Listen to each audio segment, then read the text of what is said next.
والتفت الساق بالساق إلى ربك يومئذ المساق. الحمد لله رب العالمين،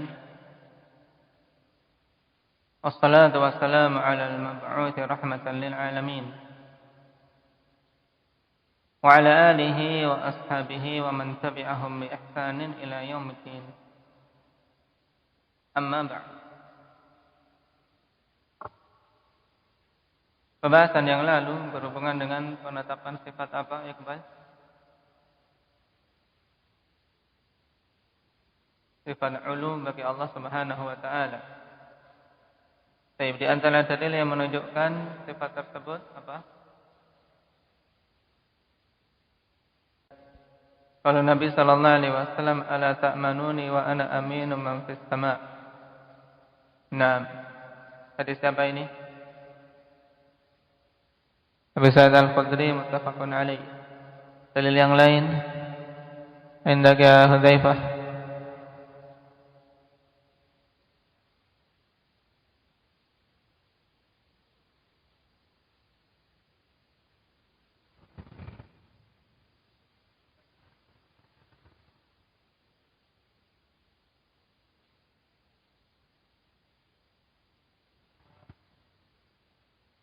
Anta Rasulullah sallallahu alaihi wasallam tayyib.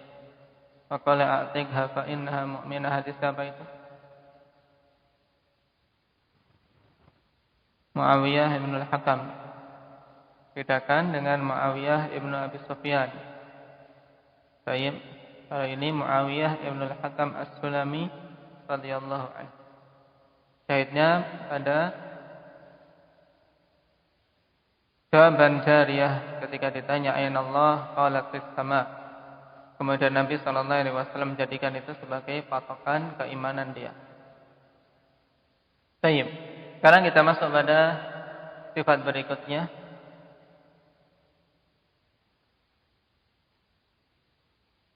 Itsbatu ma'iyyatillahi ta'ala li khalqihi wa annaha la tunafi 'uluwahu fawqa 'arsyihi.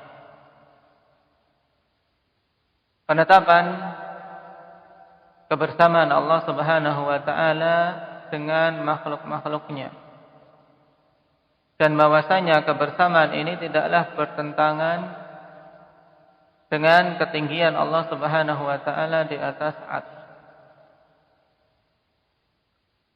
Dan pembahasan ma'iyatullah azza wa jalla telah berulang kali kita pelajari dalam kitab-kitab akidah. Yarhamukallah. Dan hendaknya betul-betul kita pahami dengan baik, dikarenakan padanya ikhwan beberapa syubhat yang kalau seandainya seorang tidak paham tentang perkara ini dengan benar akan terjatuh dalam penyimpangan-penyimpangan. Sebagai contoh, penyimpangan ahli tasawuf yang mereka mengatakan penyatuan antara al-khaliq dan makhluk, manunggaling kawula Gusti, itu tidak lain dikarenakan salah dalam memahami sifat ma'iyah, sehingga menyatakan bersatu antara pencipta dan makhluknya. Di sisi yang lain yang mengatakan Allah di mana-mana, ini juga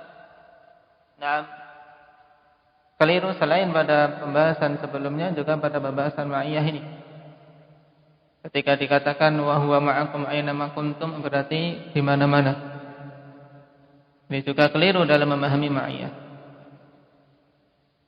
Makanya senantiasa diulang-ulang pembahasan ini. Dan ma'iyatullah azza wa jalla telah kita lewati dulu, terbagi menjadi berapa nafi'? Dua, yaitu ma'iyah ammah dan ma'iyah khasah. Kebersamaan yang sifatnya umum. Maksudnya apa ini, Mas Nafi'? Kebersamaan yang umum itu maksudnya apa?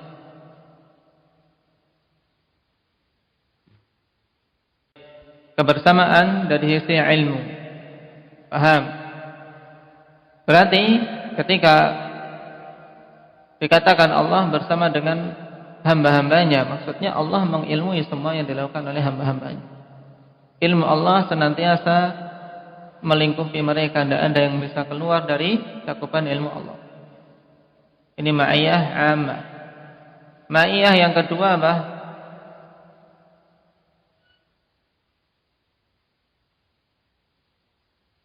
Pak Muhammad. Ma'iyah khasah maksudnya?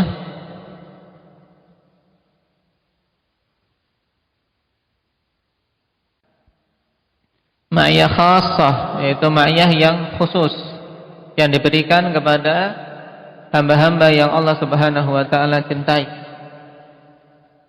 yang berupa apa? Pemberian pertolongan, pembelaan, penjagaan. Kalau tadi ma'iyah ammah, ma'iyah yang sifatnya umum, diberikan kepada semua makhluk, tidak ada yang terkecuali.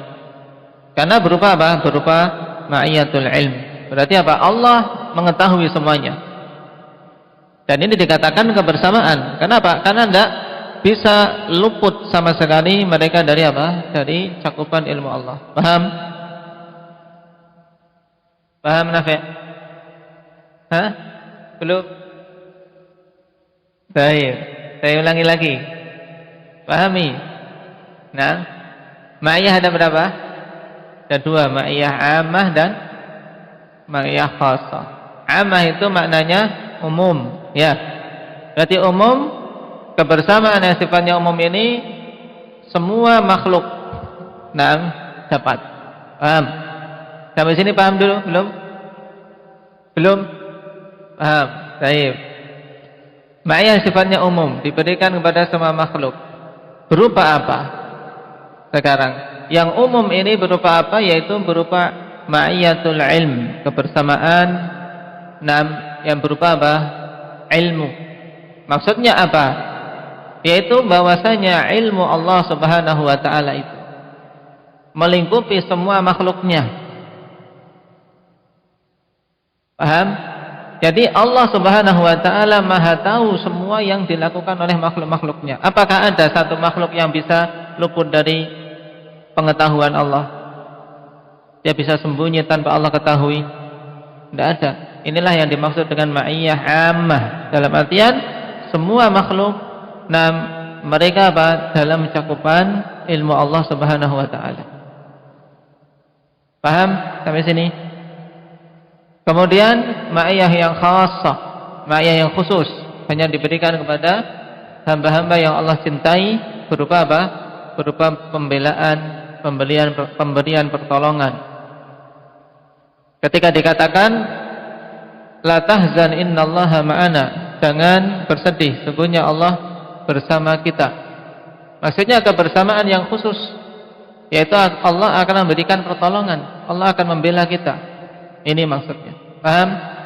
Sampai sini? Nafi'? Harus paham. Besok kalau ditanya tidak paham, push up 100 kali. Ya. Baik.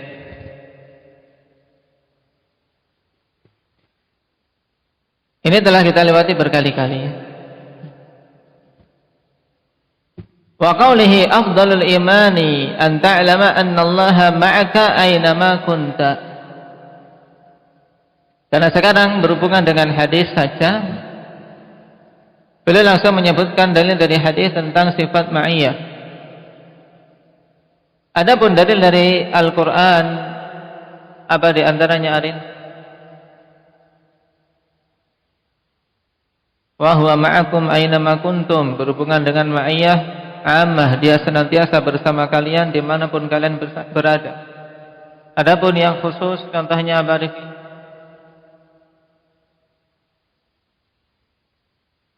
Innallaha ma'as sabirin, sesungguhnya Allah Subhanahu wa ta'ala bersama dengan orang-orang yang bersabar. Maksudnya apa? Bersama orang yang bersabar dengan memberikan pertolongan pada mereka. Jadi kebersamaan ini, perhatikan Rifki, kebersamaan ini jangan sampai dipahami kebersamaan zat. Paham? Tidak mungkin Allah Subhanahu wa taala dari sisi zatnya itu bersama dengan makhluknya.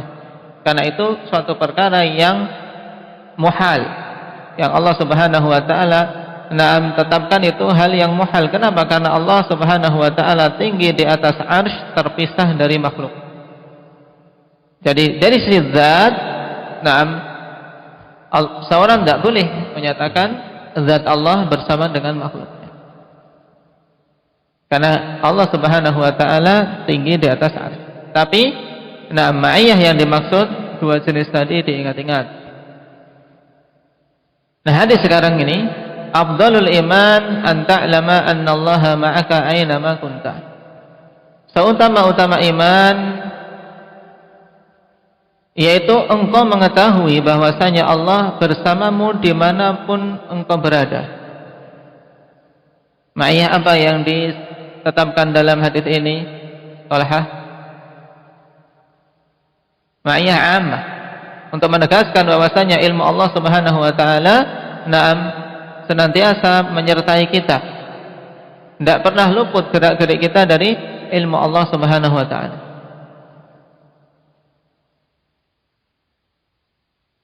Dan dikatakan oleh Syekhul Islam Ibnu Taimiyah rahimahullahu taala, haditsun hasanun akhrajahu Tabrani min hadithi Ubadah bin Samit radhiyallahu anhu. Namun ikhwani fillah, haditsnya yang rajih dhaif.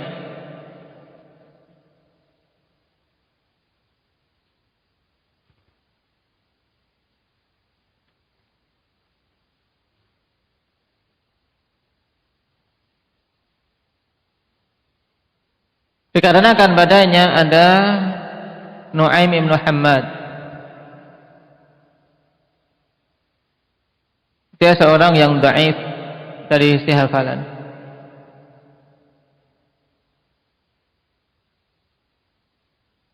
Sebagaimana telah mendhaifkannya Imam Al-Albani rahimahullahu taala.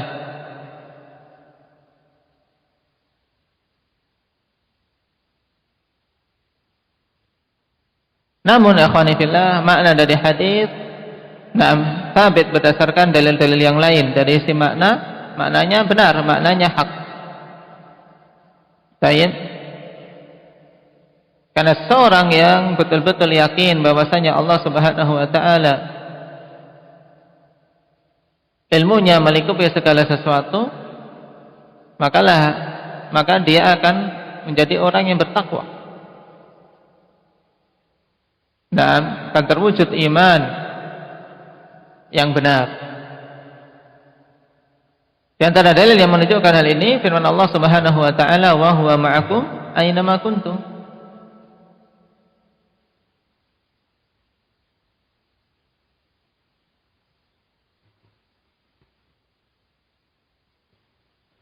Al-Alama Al-Fauzan hafizahullah taala mengatakan dalam syarahnya, qauluhu afdalul iman ay min afdali khisali.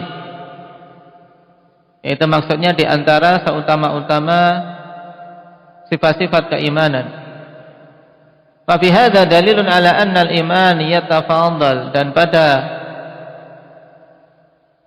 lafaz ini terdapat dalil bahwasanya iman itu yatafadhal, yaitu bertingkat-tingkat.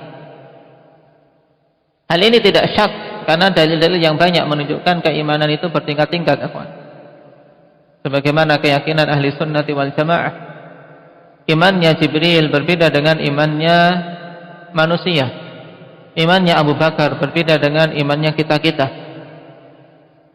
Iman bertingkat-tingkat. Di antara hal yang menunjukkan bahwasanya keimanan manusia bertingkat-tingkat apa? Dari dalil-dalil yang sahih. Indak Abu Zain. Tayyib. Nah, hadis Abi Hurairah muttafaqun alaih. Al-imanu bid'un wa sam'una aw bid'un wa sittuna syu'bah. Fa'afdaluha qawlu la ilaha illallah wa adnaha imatatul adha 'anil tariq wal haya'u syu'batun minal iman. Iman itu ada 70 sekian atau 60 sekian cabang. Seutama-utamanya adalah perkataan la ilaha illallah, dan yang paling rendahnya menyingkirkan gangguan dari jalan. Dan sifat malu termasuk bagian dari iman. iman bertingkat-tingkat berarti. Karena kalau amalan-amalan yang menunjukkan keimanan bertingkat-tingkat, tentunya orang yang memilikinya pun bertingkat-tingkat.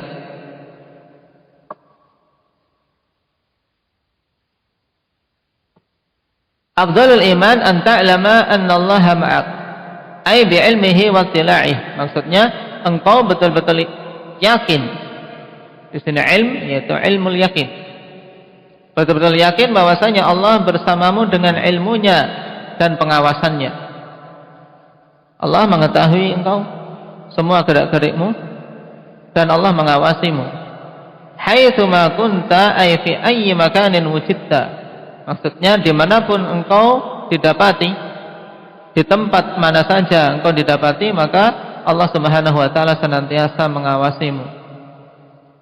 Faman 'alima dzalika istawat 'alaniyatuhu wa sariratuhu fahabahu fi kulli makan. Maka siapa saja yang mengetahui hal tersebut, maka akan sama ketika dia melakukan perbuatan terang-terangan ketika terlihat manusia, demikian pula ketika melakukan perbuatan yang tersembunyi dari manusia. Atau juga makna istawat alaniyatuhu wa sariratuhu akan sama sesuatu yang jelas nampak darinya dan yang tersembunyi darinya. Sama antara zahir dan batinnya. Inilah hakikat seorang mukmin yang dengannya terbedakan dari orang-orang munafikin. Fahabahu fi kulli makan, sehingga ketika dia betul-betul mengetahui Allah, ilmunya dan pengawasannya senantiasa menyertai dia akan senantiasa merasa takut kepada Allah Subhanahu wa ta'ala di setiap tempat. Kenapa? Melihat haibah, yaitu apa? Keagungan Allah Subhanahu wa ta'ala. Kalau di manusia namanya kewibawaan, tapi pada Allah Subhanahu wa ta'ala lebih tepat untuk dibawa kepada makna keagungan. Sebagai bentuk apa? Pemuliaan Allah Subhanahu wa ta'ala di sini. Dia tidak akan melakukan kemaksiatan walaupun dalam keadaan sendirian. Akhrajahu Tabrani Abul Qasim Sulaiman Al-Lakhmi ahadul huffadil mukthirin. Nama Tabrani Abul Qasim Sulaiman Al-Lakhmi, salah seorang dari para huffaz yang banyak meriwayatkan hadis.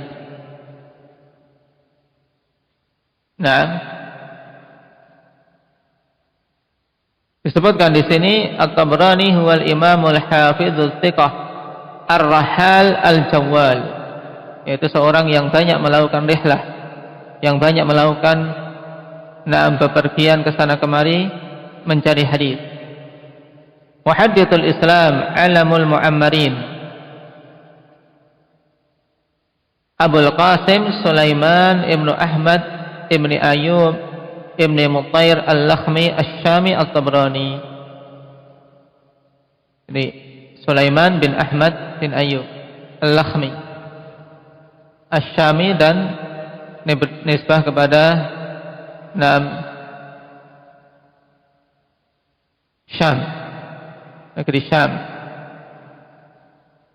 Kemudian At-Tabrani Sahibul Ma'ajim Tsalatsah, pemilik 3 mu'jam, yaitu Mu'jam Kabir, kemudian Shaghir dan pertengahan Al-Awsat.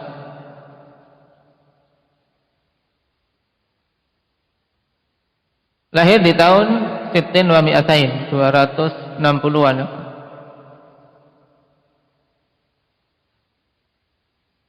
Kemudian wafat pada tahun 300.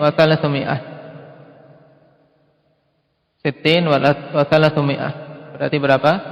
360, dari 260 sampai 360. Berumur 100 tahun, ya kan? Umur beliau 100 tahun, makanya termasuk mu'ammar yang diberi umur panjang.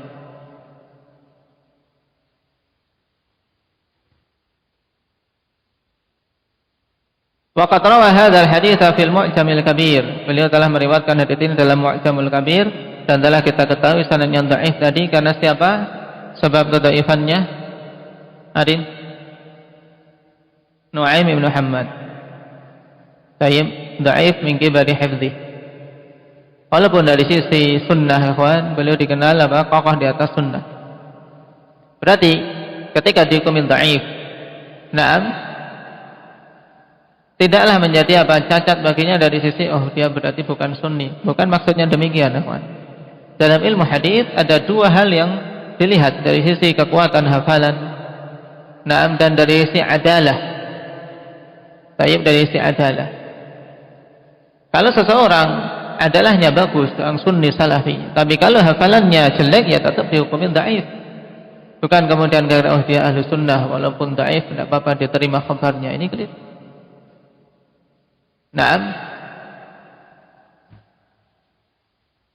Disinilah keadilan dan juga kejelian para a'immah dulu, ikhwan. Mereka ketika menghukumi seorang perawi tidak pakai sekedar perasaan, tapi betul-betul harus adil. Harus adil. Makanya terjun dalam jarh wa ta'dil tidak akan mampu kecuali mereka-mereka yang memiliki ketakwaan, memiliki wara' yang kuat, juga memiliki pengetahuan yang luas, memiliki ilmu. Qala fil hadithi dalilun ala itsbati ma'iyyatillahi li khalqihi bi ilmi wa ihatatihi bi a'malihim wa annahu yajibu 'ala al-'abdi an yatadhakkara dzalika da'iman fa yuhsina 'amalah. Dalam hadis terdapat dalil tentang penetapan ma'iyyatullah, kebersamaan Allah dengan para makhluknya, dari sisi dari sisi ilmu. Kebersamaan dengan ilmunya. Ayhatatihi bi'amalihim, dan terdapat dalil di mana Allah Subhanahu wa taala ilmunya melingkupi mereka semua, dalam artian mengetahui semua apa-apa yang mereka lakukan. Wa annahu yajibu 'alal 'abdi an yatadzakkara dzalika da'iman, dan bahwasanya wajib atas setiap hamba untuk mengingat itu terus-menerus, sehingga dia bisa memperbagus amalannya. Karena kalau seorang tahu dia senantiasa diawasi oleh Allah Subhanahu wa taala, akan berusaha sebaik mungkin beramal walaupun sendirian, dan akan menjauh dari kemaksiatan-kemaksiatan walaupun tidak dilihat orang. Nasallallahu taufiq lima yuhibbuhu wa yardah. Mungkin itu dulu, saya mau keluar sebentar. Antum murajaah sampai 4:30. Subhanakallah bihamdika asyhadu